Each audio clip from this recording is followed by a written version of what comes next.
Тимур Султанов Ысык Көл облусунун Жети Өгүз районунан келип, балдар арасында уюшулуп жаткан сынакка катышууда. Ал бул мелдеште гитарада танго музыкасын ойноду. Айтымында конкурска 1 жыл мурун даярдык көрүп, ноталарды жаттай баштаган.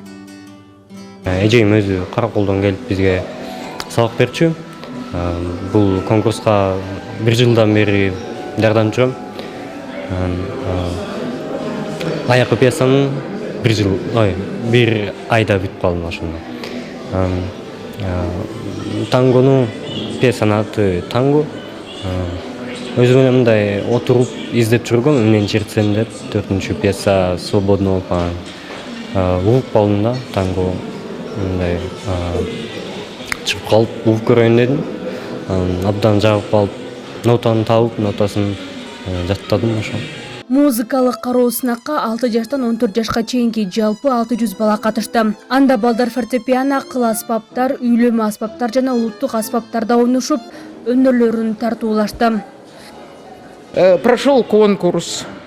Прошел он очень. Конкурс профессионалдык негизде өтүп жатат. Балдар музыканын бардык тармагынан өз жетишкендиктерин, өнөрлөрүн көрсөтүшүүдө.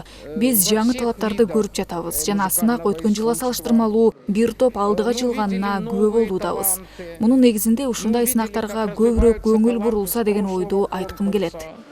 Поэтому хочется, чтобы такие конкурсы больше поддерживались.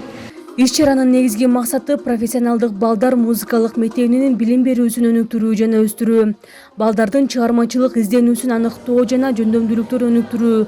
Ошондой эле таланттуу жаш музыканттарды өлкөнүн маданий иш-чараларына активдүү катышууга тартуу болуп эсептелет.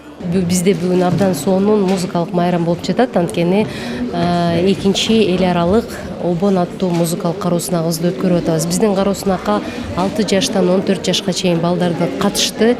Жеңүүчүлөр маданият, маалымат, спорт жана жаштар саясаты министрлигинин диплому, эл аралык сынактын лауреаты жана дипломанты ысым ыйгарылып, атайын билеттер менен сыйланды. Улзат Байырбекова, Чыңгыз Садыков, СТВ.